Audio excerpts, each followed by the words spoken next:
biblical dating, courtship, and marriage. So yun po ang ating topic, biblical dating or dating, courtship, and marriage. Now, pagdating po, pag-aralan po muna natin yung dating. Now ngayon, sino po ang partner ng inyong mga anak? May mga anak na binata, may mga anak na dalaga. Sino? Sinong partner? Sa pagpili na magiging mapangasawa balang araw. Ay, pasok mo na yan kasi bata pa. No! Dapat ngayon alam mo na kasama pala ikaw sa paggabay sa iyong anak. Ang kapartner ninyo, kapartner ng mga dalaga at binata ay ang kanilang mga magulang. Kasi ang kanilang mga magulang, alam nila kung ano yung tama at biblical. Baka napili mo unbeliever porque maraming pera, pugi, pwede na yun. No.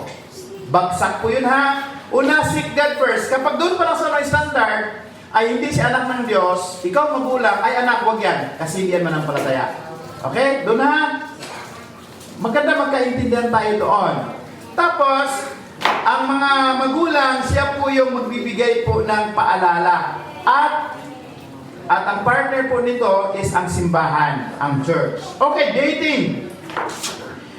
Ang sabi daw nila is, kapag ma-fall in love ka, I love na yon.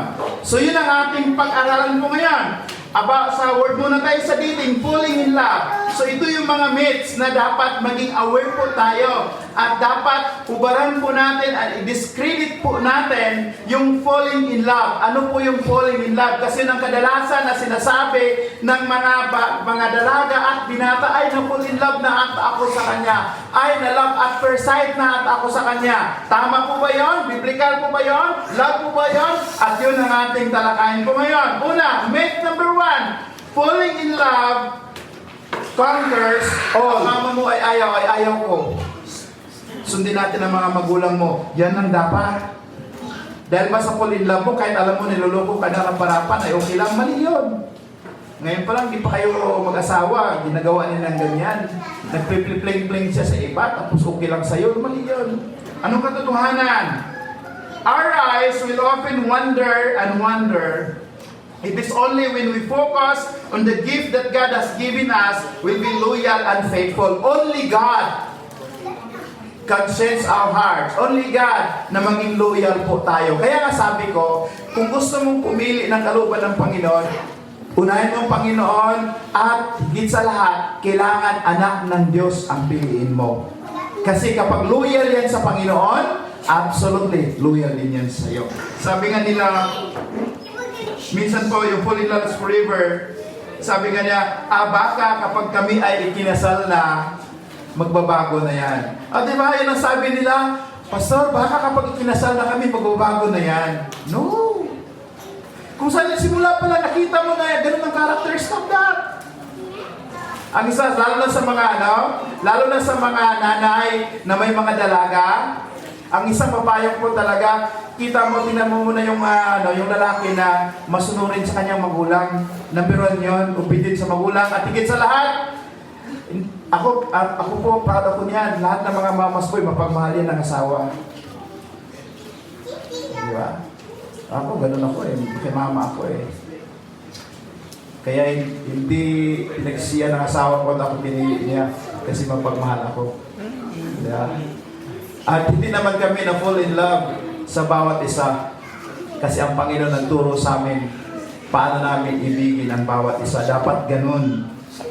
Okay? So kapag ganun ang naramdaman natin, ito yung katotohanan. Falling in love is not true love. When two individuals, different backgrounds, upbringing come together in marriage, there is a bound to be conflict and debate and disagreements. Kaya hindi po last forever Bakit? Pagka magkasama na kayo, doon mo makita na kung ano ang kanyang ugali. Kasi kapag hindi pa kayo magkasama, hindi mo malalaman kung anong ugali ng lalaki na yan. At hindi mo rin malalaman kung anong ugali ng babae na yan. Malay mo yung babae na yan, na in love ka, kahit paghugas ng plato, ayaw maghugas ng plato sa bahay. Di ba? Kaya be aware po tayo nun. Stay away from falling in love because when you fall in love, it is something that just happens without any intention, effort, or plan. Kaya marami pong na-disgrasya. Hindi naman disgrasya, blessing din po yun kapag nabuntis ka na, anak. Baby yun eh. Pero wala sa plano. Kasi nga falling in love siya eh. Isipin mo ang dating ng mundo, nagkita kayo ngayon, maya-maya may nangyari na sa inyo. It's not right. It's not biblical. Hindi natin tinotolerate yan. True love is an act of your will in submission to God and takes a lot of hard work with faith and trust in God. Mga babae, ipakita nyo naman, itaas na naman ang bandera nyo na may halaga kayo. Sa labas-labas lang, it's not true love. Kasi ang totoong nag-ibig talagang puntahan talaga. Hindi matatakot yan sa magulang mo. True love is not based on feelings. Take note ha? True love is not based on feelings, but based on a godly commitment. Kasi kapag sabi mo ngayon love, bukas magbabago na yung feelings mo. Tama? Mga nanay, mga tatay, nung una kayo nakita ng asawa mo, hindi pa kayo mag-asawa, talagang alam mo yon. Hataw na hataw yung talagang voltage talaga, high voltage talaga. Tapos kinabukasan, ang nangyari? Parang hindi ko ata siya love. Kasi diba? Kaya po, careful po tayo. True love is not based on feelings. Hindi po dahil sa feeling, love ka na, mali po yon. Now, tingnan po natin dito, secular dating and biblical dating. Kapag ikaw po ay naghahanap na ng boyfriend, gusto mo ng mag-asawa, naghahanap ka ng mapapangasawa mo, totoo yan. Ako po talaga gusto ko itinil ang aking mga anak, kung sino yung unang girlfriend nila, hanggang sa isa lang. Hindi yung bilang kung ilan. Next. Mali po yun ang prinsipyo. You must know your value. Huwag ko yung pumayag na edit lang kayo sa kali. Huwag kayong papayag na edit lang kayo kahit saan-saan. Saan dapat kayo edit? Sa bahay ninyo. Na nakita ng mama mo. Okay? Biblical dating, focus on discovering person and suitable partner for marriage. The relationship should have a clear goal or honoring God, potentially covenanting together rather than merely dating for fun. Lagi nating tandaan yan. Ang intention natin, kapag nakipag-date tayo, kaya nga yung aking anak, yung aking panganay, nung mayroon siyang gustong bibigyan po ng Starbucks, sinabi kagad ng nanay, bakit mag-aasawa ka na ba? Totoo naman din yun. At ayaw ko naman po, bilang tatay, ayaw kong paglaruan nyo yung puso ng isang babae. Bawal po yun sa akin. Kailangan, yun ang titignan natin. Pangalawa, una, layunin. Anong layunin ng tamang makipag-date? Intention talaga niya na maging partner ka niya balang araw. Wala siyang ibang intensyon. Pero anong mundo na intensyon? Yung mga ibang lalaki na hindi manampalataya, anong karaniwan ng intensyon nila na bakit makipag-date sila sa babae? Amen ang sente. Pandagdag sa kanilang listahan. Totoo yan! Pagka magkasama-sama yan sila magkabarkada, alam mo ano sabihin niya? Alam mo yun, wala na yun. Totoo yan. Kailangan, you must know how to preserve your purity. Ang focus natin, ang focus po ng secular dating is self-centered. Kaya nga sabi nito, tends to be, sabi, looking for a partner who meets specific personal demands. Diba? Secular po na dating, may demand. Kapag nangiligaw na yung lalaki, tapos kapag sinagot mo, anong hihilingin niya sunod? Kapag secular na dating, halik. Anong sunod na halik? Yun na. Kapag ayaw niya, ano sabihin niya? Ay, hindi mo ako mahal. Ikaw ngayon, dahil ututo ka din, kasi mahal mo daw, ututo ka, papayag ka na kung ano ang kanyang sasabihin. Mali po yun. Self-centered ang dating po ng mundong ito. Ano po ba ang Christ-centered? Ang Christ-centered po na dating encourages being secured in God's love first, allowing individuals to love others, their highest good, not just for a personal fulfillment. The relationship is sent of a way to glorify God, not just a way to justify oneself. Kapag may nag-date, makipag-date sa anak mo, huwag kang pumayag na walang, third party. Maganda, nanay kasama. Kasi doon mo makita talaga kung seryoso talaga siya. Di ba isipin mo, napakaganda ng anak mo, tapos kahit saan ang i-date? Di ba? Pinaghirapan mo yan. Pinaganda mo. Inarugaan mo. Tapos kahit saan lang i-date ang anak mo, papayag ka ba dyan, nanay? Kaya tayo mga di ba lang nanay? Kayo mga nanay, kailangan normal po yung maging stay. Kaya po yung mga mangliligaw, takot sa nanay, ay wag yan. Diyan niyo ko, di ako takot sa aking mother-in-law. Sa aking father-in-law, hindi. Kasi, alam mo yung nung nabibisita ako sa bahay nila mama at sa papa noon. Alam mo ba, diniritso ako ni papa? Ano sabi ni papa? Baka may iba kang babae ha? Tandaan mo pa ba? Na sinabi ko sa akin, baka may babae ka ha? Ibang girlfriend ha? Ang sagot ko sa kanya, pa, wala ako ibang bakay sa anak mo. Gusto ko siya mapangasawa. Iwan ko natanda niya yun. Lalaking usapan yun. Lalaking usapan yun. Dapat ganyan. Okay. Pangatlo. Isa pa. Purpose. Anong purpose natin kapag nakipag-date? Intentional dapat. Kayong mga lalaki, kapag mayroon kayong dinidate or nililigawan, kailangan ang intention nyo, mapangasawa mo na yon. Alamin mo rin kung anong ugali.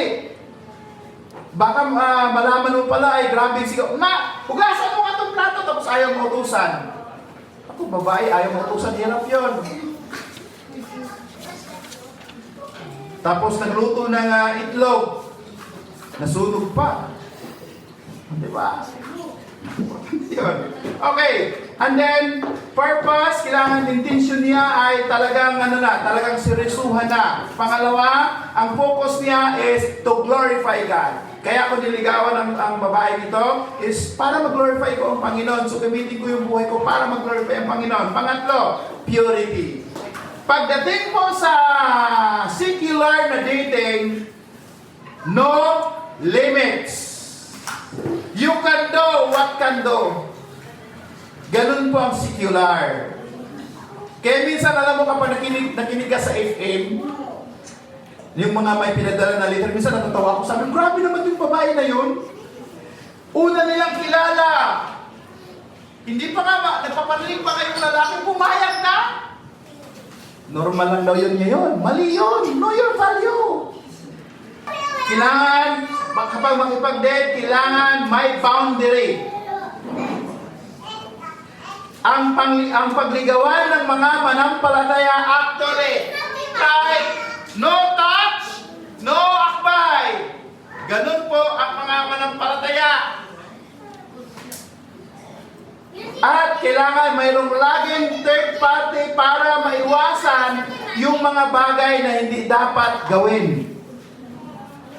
Yan ha, mga nanay ha, yung may mga anak dyan na dalaga, ingatan nyo ang inyong mga anak na dalaga, mga babae. So, biblical dating emphasizes setting physical emotion, mental boundaries to maintain purity. The goal is to avoid sexual immorality, to treat others person with honor as brother and sister in Christ. You must respect. Nandun yung respeto mo. Kasi ngayon, wala siyang respeto. Balang araw kapag mag-asawa na kayo, wala na yung respeto. Okay. Pangapat, process. ng dating. Godly wisdom. You ask godly wisdom. So, mga young people, alam niyo bakit minsan ayaw ni pastor na nagsuot kayo ng sobrang ikli? You must preserve your body. Kasi ang body mo yan, templo ng Diyos, you must preserve. Hindi yung kapag nakipag-date ka, halos kita na lahat, para nagpakitang gilas ka na doon sa boyfriend mo. Dapat hindi ganun. Kapag hindi kayo pariyo na ng pananampalataya, hiwalayan mo na yan.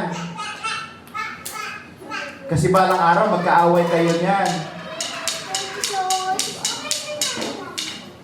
Hindi pa kayo mag-asawa, ngayon pa lang dapat ayusin mo na. Only living according a fellow believer in Christ. Yun ang kailangan. Pangalawa, friendship. Bigang tunay muna kayo. Oh, bakit? Developing a healthy, non-pressure friendship within community before jumping into romantic exclusivity.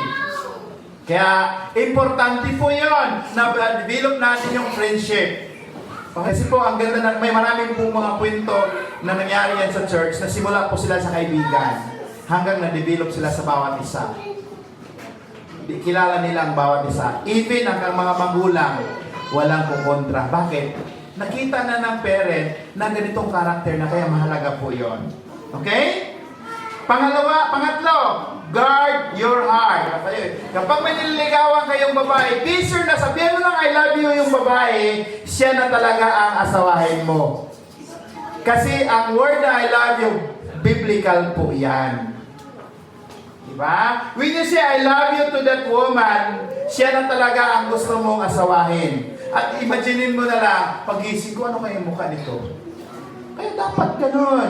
Kapag ikaw naman babae, kung sino yung sagutin mo, sabihin mo lang, I love you to, be sure, siya na talaga ang pinapangarap mo na mapangasawa. Kaya ngayon, kung may boyfriend ka, may girlfriend ka, ang tanong ko sa'yo, siya na ba talaga ang pinapangarap mo? Sabi ko nga, yung nangliligaw sa'yo, kung dinadala ka para sa pagtalikod sa Panginoon, itigil mo na yan. Pero kapag yung nililigawan mo, dinadala ka para samahan ka sa paglilikod sa Panginoon, ituloy mo yan, kasi maganda yan. Pangapat, stewardship of time. Kita mo sa isang tao, isang manampalataya, na lagi niyang pinapriority ang Panginoon sa kanyang buhay. Ibig sabihin, mature siya spiritually. Dapat ganun ang pagpili. Mga nanay, yung mga qualities na ito na tinuturo ko po sa inyo, kapag may anak, mayroon mangliligaw sa inyong dalaga, tingnan niyo muna kung pasa doon sa quality, biblically. Okay, number 1 na kailangan natin gawin, seeking God's will. Ano ba talaga ang kalooban ng Panginoon? Hindi naman masyado tayong makalamiro sa kanila. Hindi kayo masyadong makalamiro, ha? Ang sa inyo lang, to guide them. Anak, pakilala mo sa akin yan. Sabi nga nung nanay, ako, okay na kasi manampalataya. Sabi na nanay, walang pusa. Walang pusa, tapos ang anak ko rin, walang pusa. Ano mangyari sa bahay nila? Ay, gulo. Kailangan po, meron po tayong qualities talaga. Bakit? Kasi lifetime yun eh. Ayaw natin na ang ating mga anak magkamali. Sapat na yung kung nagkamali man tayo noon. Ay, pangalawa, hindi lang seeking God's will, ano siya? Purity and holiness. Kailangan, lagi nating pinipreserve yung purity bilang mga manampalataya. Hindi lang po yung babae ang mag-preserve ng purity, also the man. Di ba? Ano yung purity? Sa babae po, sino ang dapat mong bigyan ng inyong virginity? The man na binigay ng Panginoon sa'yo. Your husband. Kasi po, yun yung gift na ibigay mo sa husband mo. Hindi kahit sino-sino na lang ibigay mo. Isa lang dapat. Kaya sa mga babae dito, preserve your purity. Preserve that purity kung sino yung karapat-dapat at ipag-pray mo yan sa Panginoon. Hindi ganon. Walang pangalan kapag nagpipray po yung babae. Pero yung mga lalaki, katulad sa aming mga boys, pwede kayong mag-pray na may pangalan. Halimbawa, manampalataya, Christian, sabihin, just tell her, I'm praying for you. In 1 Thessalonians 4, 3 and 5, God's will is for you is to be holy, so stay away from sexual sin. Then each of you will control your own body and live in holiness and honor, not in lustful passion like pagans who do not know God and His ways. Yun po yun. In courtship, couples strive for purity, not only physically, but also emotionally and spiritually. Anong in-emphasize ko dito mga kapatid? It's talk about boundaries. Know your boundaries. Ay, hindi muna kasi hindi pa tayo mag-asawa. Yan. Kaya, pangatlo, involvement of families and mentors. Okay. Pagdating sa courtship, napakahalaga na una, alam ng family ninyong dalawa. Alam ng family ng babae, family ng lalaki. At both sides, ang family ng lalaki at family ng babae, hindi papayag na mag-date kayo na kayo lang dalawa. Kailangan pariho ang standard. Para pagdating ng panahon, makita niyo yung maging resulta. Masaya. Okay. Bakit? Sabi dito sa Proverbs 15:22, plans go wrong of lack of advice, many advisors will bring success. Totoo po yan. Na kapag walang magka-counsel sa iyo, or ayaw mo makinig ng mga counseling ng magulang mo, ng kaibigan mo, at ang pastor mo, ano mangyari? Alam mo na yon. Minsan iba, nalalaman ko lang, may girlfriend na, may boyfriend na. Hindi ko alam. Diba? Tapos nakamay day, ay nako. The journey of courtship provides a broader perspective and leads to better decision. Diba? Kaya sila tita, dami tayong mga advisors dito, sila tita, si pastor, si mama, si papa, nag-a-advise yan sa inyo kung ano ang kailangan gawin.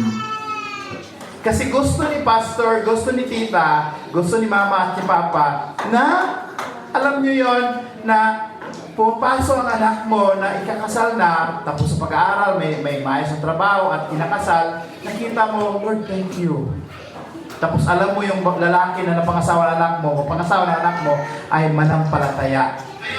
They are both Christian. Di ba ang saya? Okay, pang-apat, building friendship and emotional connection. Gaano po ito kahalaga sa courtship? A strong foundation of friendship and emotional connection is a cornerstone of courtship. Yung, alam mo yon, walang boundaries kasi magkaibigan kayo. Walang hiyaan.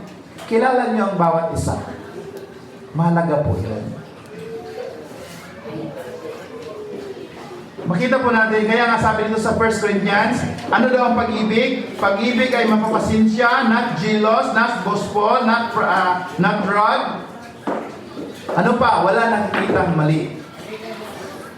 That's love. Building friendship first allow a couple to genuinely get to know each other without pressure of romance. Diba? Katulad po dito ngayon sa atin, meron tayong mga payang pro na minsan pinapartner-partner pa nila. Dear friend, maganda po yung walang alam mo, no string attached, just be friend. Kaya simulan natin ng friendship. Huwag muna doon sa special na friendship. Last, siyempre, kapag tama ang dating, tama ang courtship nyo, saan dadako? Marriage. Okay. Marriage. Marriage is view of secret covenant designed by God to be a lifelong commitment. Ano na ang sabi? Marriage is a vow of a secret covenant designed by God to be lifelong commitment between one man and one woman. That is marriage. Ang marriage po is lifetime commitment. Hindi yan, ang marriage po, actually, kaya huwag magmadali kasi hindi po yan katulad ng sili. Sabi nga iba katulad ng mainit na kanin, na kapag mainit, pwede mong idura. Tama yun. Pero sa akin, hindi katulad ng sili. Bakit? Kasi ang sili po, pagkain mo pa lang, malasahan mo na kagad na mangang. Ibig sabihin ng marriage po, hanggat hindi kayo magsama ng matagal, hindi mo makilala ng tuluyan kung sino ba talaga itong lalaking ito. At ano ba klaseng ugali ang lalaking ito. At anong ugali ng babae nito. Malay mo, after ilang years, hiwalay na kayo. Bakit? Fall in love lang eh. Feelings lang. Ang inyong love based on feelings, not commitment.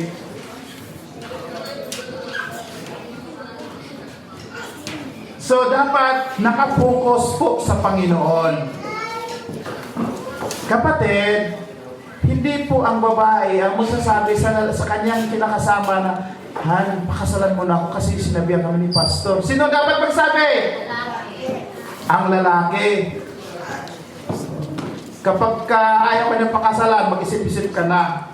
Siguro yung iba nag-iisip, mayroon po dalawa tayong kailangan. Kailangan kasi natin may tama kung anong dapat hindi. Di ba? So mayroon tayong dalawa. Una, yung marriage talaga na isubmit doon sa munisipyo. At ang isa, based dito sa church. Halimbawa, kayo mag-partner, mayroon kayong pinagpipray na taon na talagang magpakasal talaga kayo, pinag-usapan nyo yan.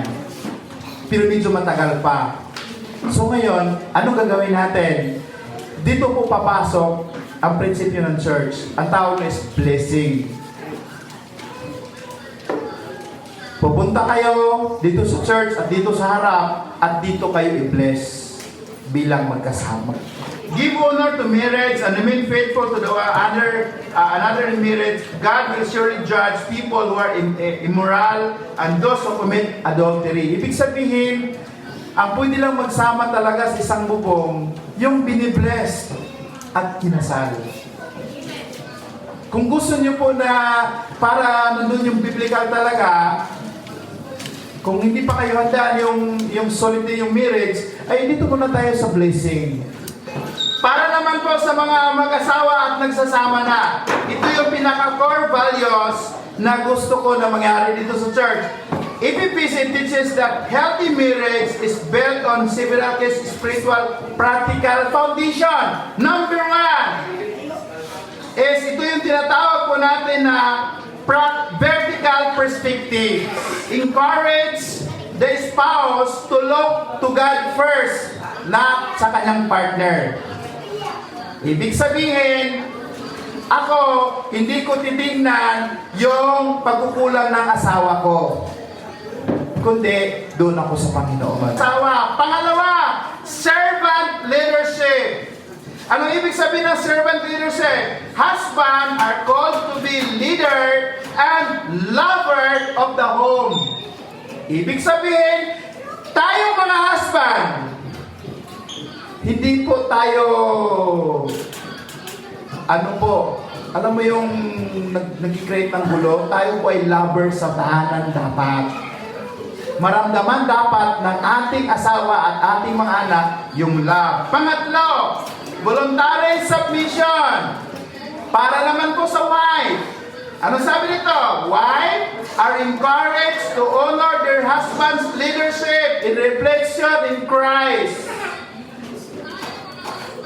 No. Sabi ko nga sino ba kinatakutan ng mga husband sa lahat? Ano sabi ng bata? Wife. Huwag naman tayo masyadong terror. Pangapat, unconditional love.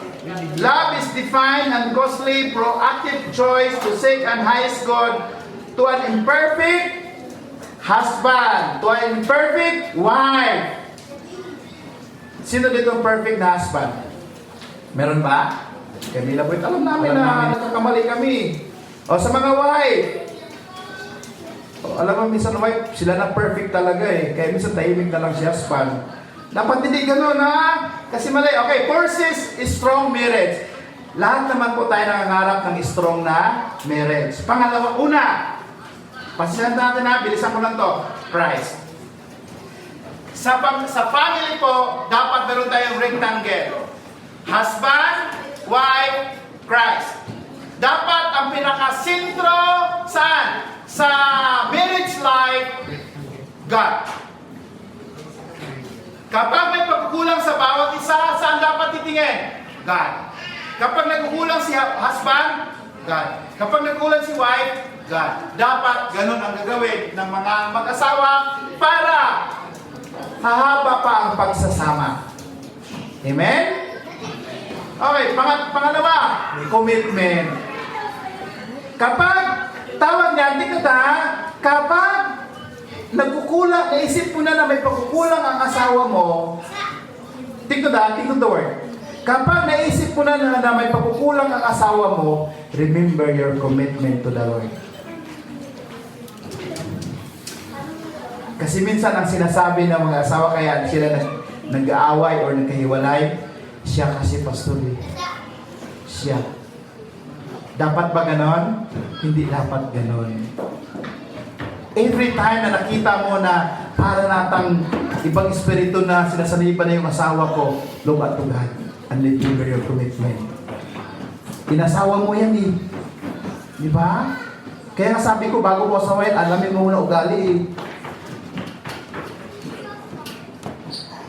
Malay mo, yung napangasawa mo, gusto niya maging prinsesa sa bahay. Inasawa mo yan eh. Kaya dapat paglingkuran mo. Ganun dapat. Huwag kang magreklamo. Sabi ko nga, kapag nangangailangan si husband, may timpla mo ako kape. Tapos ma, kailangan ko, sinunahin mo. Your husband. Kasi kung strong ang relationship ng mag-asawa, affected ang mga anak. Pero kapag gulo ang pagsasama, affected din ang mga anak. Kapag magulo ang pagsasama niyo, walang blessing yon. Walang blessing. Minsan din natin tinatanong, alam, kumusta ka na? Basta sabihin natin, oy, nabigay ko na yung ano sa'yo ha, bahala ka na dyan. Di ba? Hindi dapat ganun. Communication is the key nga eh. Di ba? Kapag medyo ang asawa mo parang sinasaliban na ng iba, communication is the key. Di ba? Kasi sa hindi, communication is the key. Lambingin mo, anong problema? Di ba? Para tapos na tayo. Ito din po ang problema ni reklamo ng mga wife. Ano nireklamo ninyo? Consistency. Minsan kasi tayo mga husband, nung una kayo mag-asawa, lambing na lambing tayo. Totoo ba, mga wife? Yes. Tapos ngayon, nawala na yung lambing eh. Diba? Kailangan consistent dapat. Tapos sabihan mo asawa, buti ba yung cellphone? Alam nyo, ito tayo mag-close. Alam nyo, itong apat na ito, dapat i-apply po natin ito. Sa mga mag-asawa, kapatid, i-apply nyo po ito. Kasi importante po yan sa lahat. Okay, please, parents, pray po tayo.